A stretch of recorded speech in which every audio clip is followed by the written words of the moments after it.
কঠিন এক সংগ্রামের পর অবশেষে গাঙ্গুলি বাড়ির লক্ষ্মী এবার গাঙ্গুলি হাউসে ফিরল। হ্যাঁ বন্ধুরা, ভিডিওতে লাইক দিয়ে দেখতে থাকুন। যে মুহূর্তে কিনা রাজশেখর গাঙ্গুলির আদেশে কুসুম এবং আয়ুষকে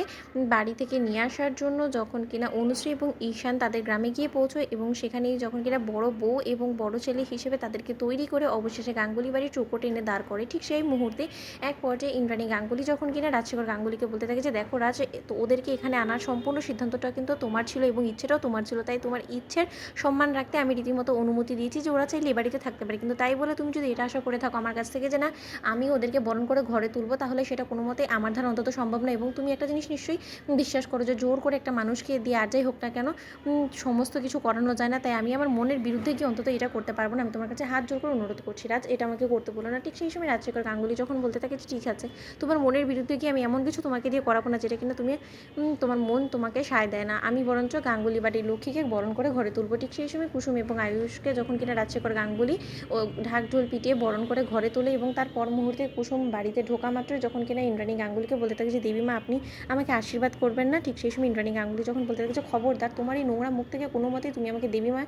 বলবে না, এবং এই শব্দটা তোমার মুখ থেকে যাতে আর কোনোদিনও উচ্চারণ হতে আমি না দেখি। এবং তার থেকেও বড় কথা, তুমি এ বাড়িতে এসেছো বেশ ভালো কথা, এ বাড়িতে থাকবে তাও ভালো কথা, কিন্তু এই বাড়িতে অধিকার সমস্ত লোকেদের উপরে তুমি ফলানোর একদম চেষ্টা করবে না, কারণ আমরা কেউই তোমাকে সম্পূর্ণরূপে মেনে নিই, অন্তত আমি এবং ছোটো তো কোনো মতে তোমাকে মন থেকে মেনে নিই। তাই যারা তোমাকে মেনে নিয়েছে তুমি তাদের প্রতি তোমার এই ভালো মানুষগুলো দেখাবে এবং তোমার স্নেহ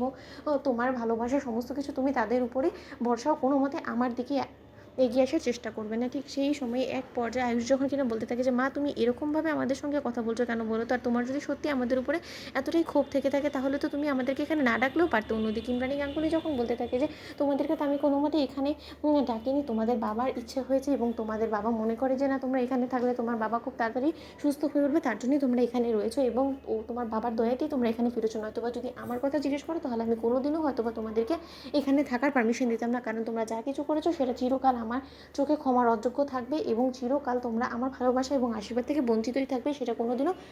আমার মুখ থেকে অন্তত তোমরা এই কথাটাকে ফেরাতে পারবে না। অন্যদিকে আয়ুষ যখন বলতে থাকে যে ঠিক আছে মা আমরাও এক ছাদের তলায় থাকবো, তাহলে আমিও দেখি কতদিন তুমি এরকম করে আমাদের দিক থেকে মুখ ফিরিয়ে রাখো এবং আমাদেরকে আশীর্বাদ না করে থাকো, একদিন ঠিক আমরা তোমার মন জয় করবো এবং তুমি স্বয়ং নিজে আমাদেরকে আশীর্বাদ করবে, তুমি এদিকে নিয়েও। অন্যদিকে রাজশেখর গাঙ্গুলি যখন বলতে থাকে যে অনেক হয়েছে আয়ুষ, এবার আর কোনো মতে তোমরা কারো কাছে নতি স্বীকার করবে না, তার কারণ তোমরা কোনো অপরাধ করোনি, তোমরা একে অপরকে ভালোবাসো এবং